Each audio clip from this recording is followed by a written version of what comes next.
The latest revelations from The Young and the Restless recap Thursday's update, the 5th of February 2026, suggest that something far more disturbing has been unfolding beneath the surface of Mariah Copeland's life for months, long before her actions escalated into something so shocking that Genoa City can no longer look away.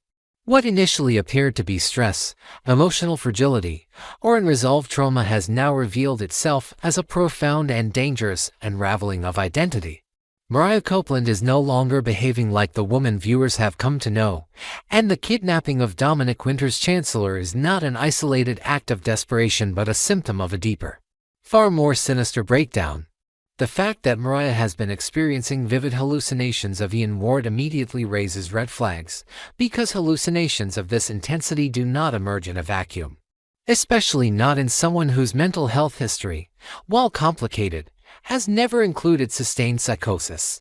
This has led to an unavoidable question circulating through Genoa City and beyond. Is Mariah truly losing her grip on reality, or is someone deliberately pushing her there?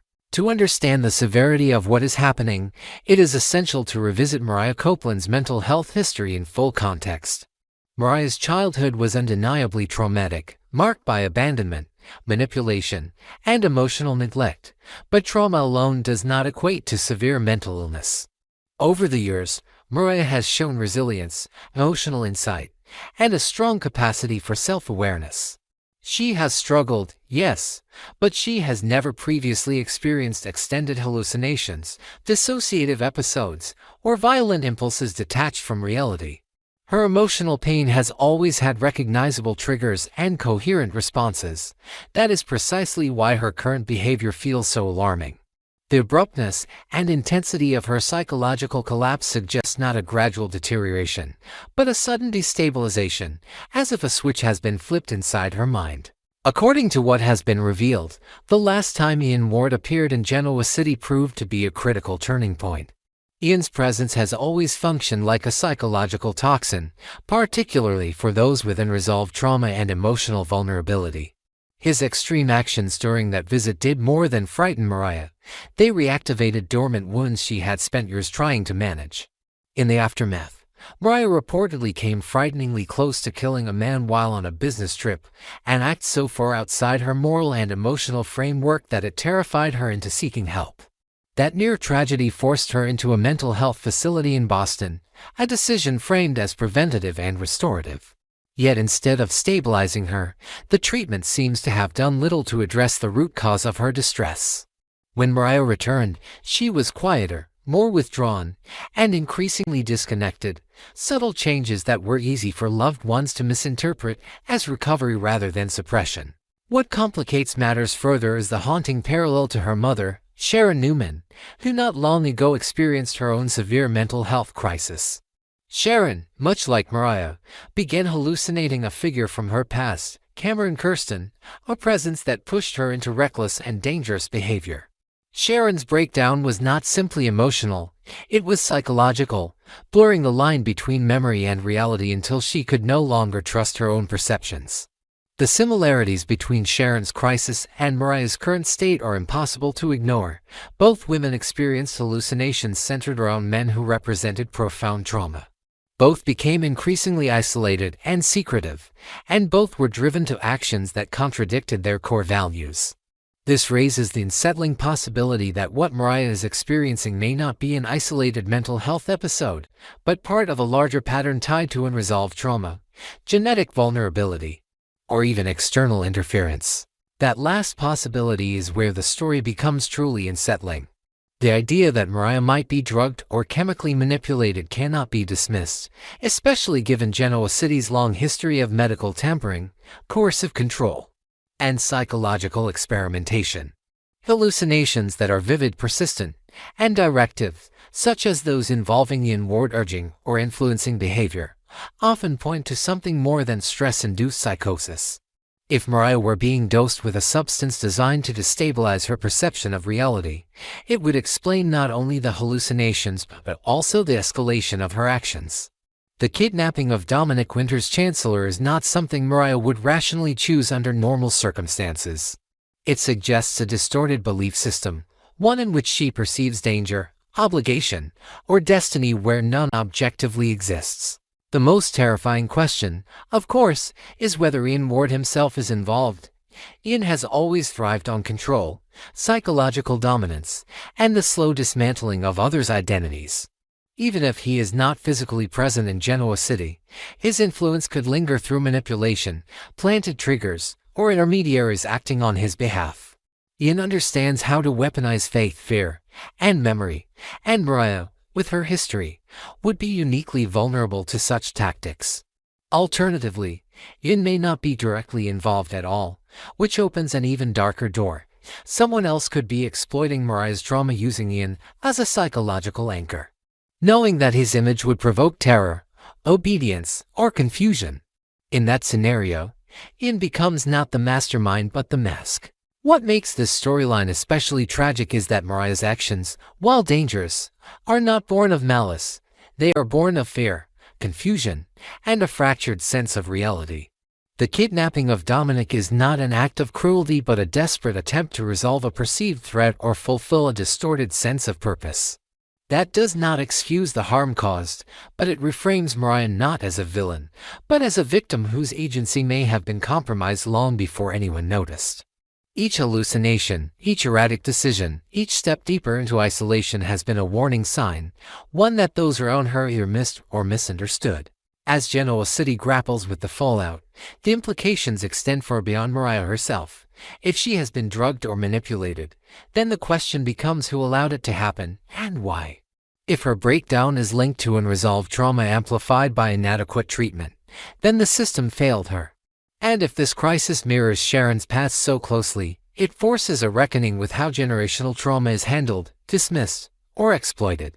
The truth, whatever it may be, promises to be devastating, not only for Mariah and Dominic, but for everyone who believed they understood where the danger lay. What is clear is that Mariah Copeland has not simply snapped.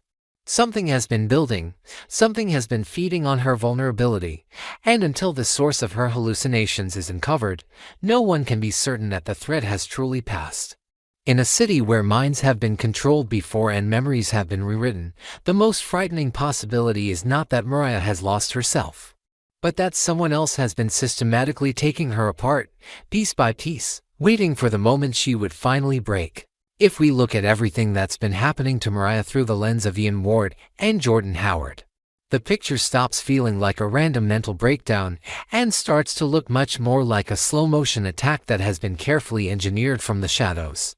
The key detail that changes everything is the reminder that Ian and Jordan have already done this before. In the past, they didn't just manipulate a vulnerable woman emotionally, they drugged her as part of a calculated plan to get close to Mariah. That precedent matters, because it proves this isn't a new tactic for them. It's their signature move. So when Mariah begins seeing Ian, hearing him, feeling his presence as if he's right there with her, we have to ask, is this truly her mind collapsing under trauma? Or is someone once again waging chemical warfare on her sanity? The fact that Ian Ward is still alive turns that from a theoretical fear into a very real possibility. Fans of the young and the restless remember all too well the eerie moment after Victor shot Ian at the ranch. We were told he was dead, the story framed as if order had finally been restored, but then the camera lingered just long enough, and we saw Ian opening his eyes on the way to the morgue. That single, horrifying detail rewrote the entire narrative. In soap terms, a body that moves is a story that isn't finished. Ian surviving that encounter means his absence has never been a guarantee of safety. It has only ever meant that he's had time to wait, watch, and choose the perfect moment to strike back at the people he believes wronged him. Once you bring that knowledge into Mariah's current situation, her hallucinations stop feeling like random manifestations of stress and start looking suspiciously like the symptoms of something being done to her. Ian has a history of using drugs to weaken his targets, to blur the line between reality and imagination until they doubt their own minds. He did it with Sharon, slipping something into her drink to destabilize her, to make her easier to control and torment. Sharon's spiral wasn't just emotional, it was chemical. She saw Cameron, felt haunted by ghosts, and made desperate choices because someone deliberately took away her ability to trust what she was seeing and feeling. If Ian was willing to do that to Sharon, a mother who has fought hard to rebuild her life, Why wouldn't he do the same, or worse, to Mariah? A woman he sees as part of the same web of betrayal and resistance that once defied him. Mariah's symptoms line up disturbingly well with the idea of being drugged over time. This isn't a sudden break triggered by a single traumatic event. It's a long, slow unraveling. For months, she hasn't been herself. Her personality has felt off, her reactions heightened, her sense of reality unsteady. Hallucinations of Ian don't appear out of nowhere, especially when he's someone she already associates with danger, violation, and cult-level manipulation. If someone wanted to torture her from the inside out, what better method than to slowly saturate her nervous system with something that induces paranoia, vivid visions, and emotional volatility? Every time she sees Ian in her mind, she relives the worst parts of her past. Every time she questions whether he's really there, she loses another piece of trust in herself. And then there's Jordan Howard, the silent question mark in the background. Jordan was part of this pattern before, complicit in drugging another woman as part of a long game connected to Mariah. She proved that she's willing to cross ethical and legal lines if it serves a larger plan. Officially, Jordan is dead, written off the canvas, filed away as a resolved threat. But in a soap universe, death is a flexible concept at best. Bodies vanish, deaths are staged, allies act as proxies. If Jordan was clever enough to take part in a psychological operation once, it's not impossible she has prepared contingencies that continue even in her absence, or that her supposed death was just another layer of misdirection. In this world, anyone who dies under murky circumstances has to be treated as potentially active until proven otherwise, and even then, proof is a fragile thing. So could Ian be drugging Mariah's drinks, just as he did Sharon's? That theory answers too many questions to be ignored. It explains why Mariah's break feels externally triggered rather than organically developed. It explains why her hallucinations are so specific, centered on Ian, not random images or fears. It explains the timing, coinciding with the unresolved legacy of his last visit, and the incompleteness of her treatment in Boston. The facility may have stabilized her on the surface, but if no one realized she was being chemically sabotaged, then all they could really do was treat symptoms, not the source. As soon as she returned to her normal life, any continued exposure to whatever Ian might be slipping into her system would pull her right back down into the spiral. If Jordan is involved, directly or indirectly, then the scheme becomes even more insidious. Jordan has always thrived in liminal spaces between life and death, truth and lies, presence and absence. Even if she isn't standing in front of Mariah, she could have recruited someone else, arranged a system, or left instructions designed to activate exactly when Mariah seems strongest. In that context, Mariah's current breakdown becomes not a failure of therapy or resilience, but the success of a long-term revenge plot. Ian and Jordan aren't simply punishing her for what she did in the past. They're using her love for Dominic and her connection to Sharon as weapons. By driving her into a state where kidnapping Dominic feels like protection or necessity, they ensure maximum damage to Mariah's freedom, to Dominic's safety, and to Sharon's already fragile faith in her ability to protect her children. What makes this theory so frightening is that it blurs the line between guilt and victimhood. Yes, Mariah physically carried out the kidnapping. Yes, she made dangerous choices. But if those actions were taken under the influence of substances designed to alter her perception, then her culpability becomes complicated. It's no longer just about what she did, but what was done to her. And if Sharon's own history with drug-induced hallucinations is any indication, the emotional fallout will be brutal. Sharon will be forced to confront the possibility that the same kind of violation she once endured has now been visited on her daughter, and that despite all her efforts to break the cycle, the darkness has circled back around. The unresolved status of Ian's survival hangs over all of this like a storm cloud. We know he opened his eyes on the way to the morgue. We know he has the intelligence, patience, and cruelty to orchestrate something like this from the shadows. Whether he appears in person or not almost doesn't matter. His presence is already stamped into Mariah's suffering. The mere possibility that he is still out there, watching, reaching, poisoning, is enough to keep the entire town on edge. And Jordan, dead or not, remains a reminder that no alliance is ever truly over, no threat completely buried. In the world of a long-running soap, the question "is anyone really gone?" is more than a trope, it's a narrative law. Villains reappear, traumas resurface, and secrets never stay buried forever. So when we look at Mariah Copeland's current state, the hallucinations, the drastic actions, the echoes of Sharon's past, the history of Ian and Jordan drugging another woman, the simplest, most chilling conclusion is this: she may not be breaking down on her own at all. She may be under attack again, from enemies who understand that the most devastating way to destroy a person is not to hit their body, but to quietly steal their mind. Abby and Devin had reached that particular kind of panic where even breathing felt like a negotiation with an invisible force. They knew Mariah had Dominic. That was the one solid fact in a storm of unknowns. They knew she had taken him, that she had crossed a line none of them had ever imagined she would dare to cross. What they did not know was everything that mattered most: where she was hiding, what state of mind she was actually in. Whether she was acting under the weight of trauma alone or under the influence of something much darker pressing on her perception of reality. The thought that Dominic might be somewhere isolated, or the woman whose love for him was real but whose grip on reality had been systematically loosened, left Abby and Devin staring at each other in their own living room like strangers occupying a shared nightmare. All the money in the world, all the resources tied up in their names, did nothing to help in that moment. Money could not locate a child whose kidnapper believed she was rescuing him from threats only she could see. They talked about the police more than once, circling the idea and dropping it like something too sharp to hold onto. Going to the authorities meant freezing Mariah in the role of criminal, branding her with a label that took nothing of her history or her heart into account. They knew that once the system got hold of the narrative unstable woman, hallucinations, kidnapping, dangerous behavior, there would be very little room for nuance. Dominic might be returned, but Mariah would be swallowed by institutions and procedures that did not care why she did what she did, only that she did it. Devin, who had spent a lifetime dealing with people mistreating him, recoiled from that inevitability. Abby, whose entire life had taught her that power and connections could shape outcomes, suddenly found herself staring down a situation where neither her last name nor her resources could guarantee mercy. Between them lay a silent truth. They were not just afraid for their son.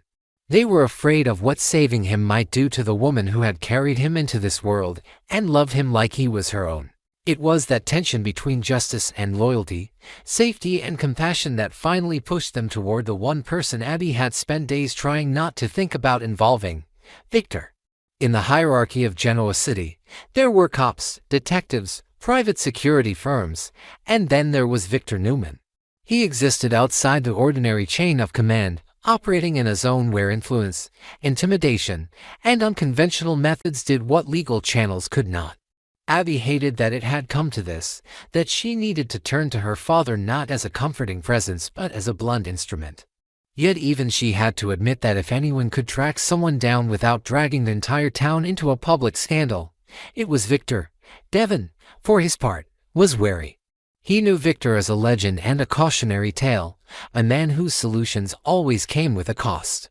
But as the hours stretched and texts from Tessa yielded nothing but more worry, the argument that they could not solve this alone nor risk the police sending Mariah into a system she might never escape became impossible to ignore. It was time to ask a man who thrived on impossible problems to make theirs his next project. Victor received them with that unsettling mixture of concern and calculation that always made it hard to tell where the father ended and the strategist began. Abby came to him as a daughter, frightened and exhausted, and he listened as she explained what they knew, what they feared, what they could not bring themselves to do. Devin spoke less, choosing his words carefully, aware that every truth he shared might be converted into leverage later. Victor absorbed it all, his mind moving behind his eyes, his questions precise, his tone clipped. He reassured Abby that he could handle many things at once, that this crisis did not overwhelm him but invigorated him, gave him something clear and tangible to fix in a world where too many problems were muddy and slow-moving. It almost sounded like pride the way he framed his own capacity, as if being needed in 5 directions at once simply confirmed his importance. Abby wanted to hear that he would do anything for his grandson, that this was not about strategy but about family. He gave her pieces of that reassurance, but beneath the surface there was something else, a sense that this situation, too, could be folded into his broader war. That every crisis was another board on which he could move his pieces. Across town, Kane was drowning in a different kind of crisis, one that sat at the ugly intersection of fear, guilt, and ego. Victor's threat hung over him like a storm cloud. Lily, Maddie, and Charlie in the crosshairs of a man who had long ago learned how to weaponize love against the people who possessed it. Kane had tried to convince himself that Victor's words were bluster, that the great Victor Newman was too exposed, too watched, to actually do something that would irrevocably cross the line from intimidation into irredeemable cruelty. But the longer he sat with the memory of that ultimatum, the less he believed his own rationalizations. Victor had been deadly serious. Either Kane handed Newman Enterprises back or his family would suffer. The more he replayed it, the more the threat took on vivid and bearable detail. Lily being abducted or driven off the road, the twins lured somewhere and used as leverage. Fear stripped away Kane's bravado and left him staring at the one question he could not dodge. What good was power if the price of holding it was the safety of the people he loved most? Phyllis saw things differently, as she always did when the stakes were this high. To her, Victor's threat was not a sign of dominance but of desperation. In her mind, if Victor had been truly in control, he would not have needed to lean on something so crude and ghastly as kidnapping. The very fact that he resorted to it, or at least claimed to, proved that he was cornered. Phyllis smelled weakness in his brutality, not strength. So when she saw Kane pacing, eyes haunted, talking about giving in for the sake of Lily and the kids, something inside her snapped into sharp focus. She could not believe he was actually considering surrendering the ground they had taken, handing back the company that had become the symbol of their rebellion. Just because Victor had said a few terrifying words. She tried to cut through his panic with cold logic, reminding him of who they were and how far they had come. Victor threatening him was proof that they were winning, she argued, not a reason to fold. Men like Victor only resorted to threats when their usual tools stopped working. But Kane was no longer sure this was just about winning. The DNA revelation Jill had dropped on him was still raw, turning every interaction with Victor into something far more twisted than a simple corporate war. If Victor really was his father, then this threat was not only monstrous, it was profoundly revealing. It meant that the man who shared his blood was willing to dangle his family over a cliff to regain control of a company. The horror of that realization made Kane's chest tighten in ways Phyllis could not see, let alone interpret.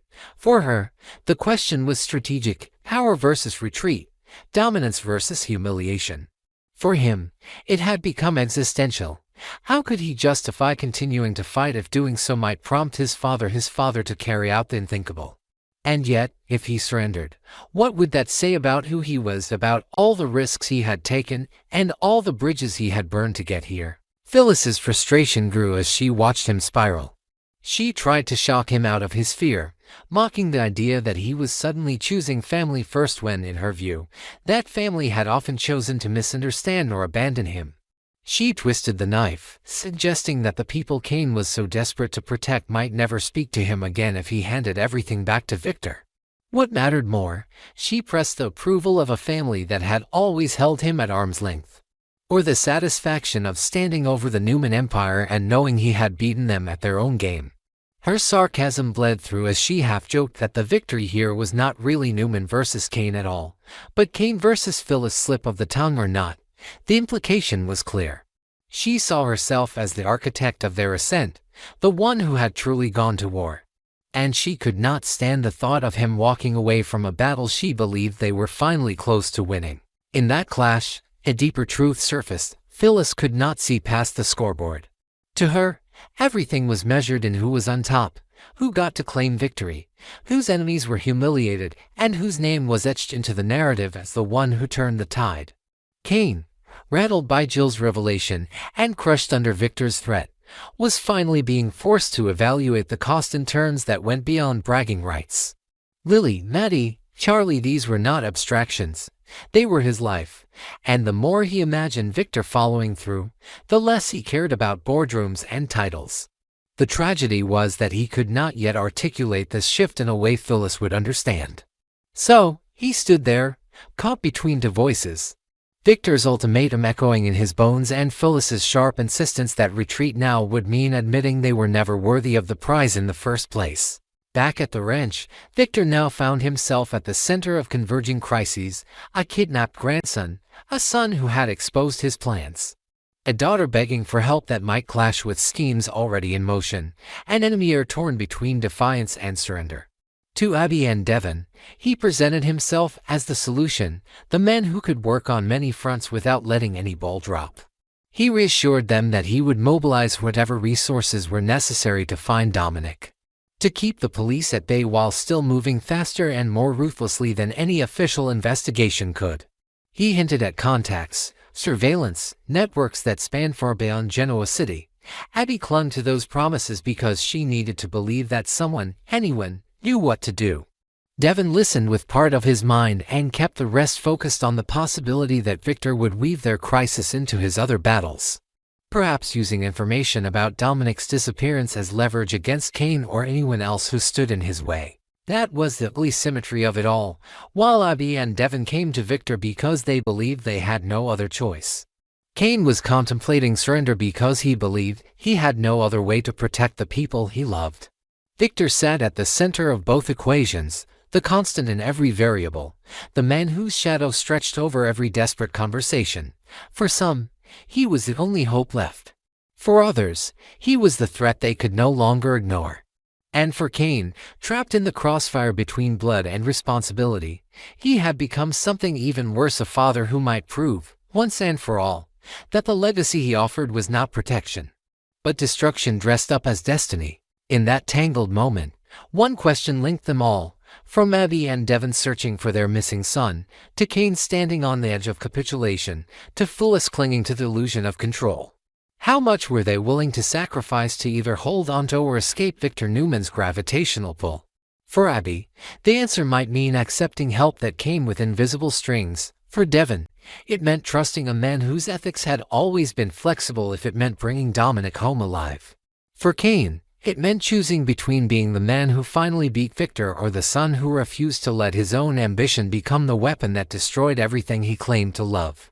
And somewhere, unseen but deeply felt, Mariah held Dominic close, lost inside a maze of fear and manipulation, entirely unaware that the man everyone was turning to for salvation might be the same one teaching the rest of Genoa City that victory without conscience always comes at a price too high to bear.